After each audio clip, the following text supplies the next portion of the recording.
Državni zbor ni zbor, ki bi prepeval, se med drugim pošali tale strip. No, v resnici včasih tudi pojejo, saj ima parlament svoj ljubiteljski zbor in sploh zdaj, tik pred kulturnim praznikom, se ga prav lepo sliši.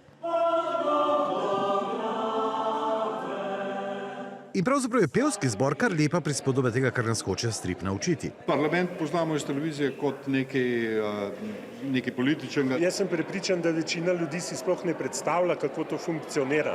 Zato, da lahko poslanci to počnejo, pa skrbi cela vojska visoko strokovnih, usposobljenih ljudi. Strip je zato zelo primeren medij. Na nek lažji način podaja neko temo. Torej, imate in tekst in sliko. Napovedujejo pa, da bodo stripi v Sloveniji postali trilogija. Kmalu sledi še en. To bo zgodba o državljanski vzgoji, o patriotizmu, o zgodovini, o znamenitostih Slovenije. Vse to pa na sproščen, malce šaljiv, a spoštljiv način.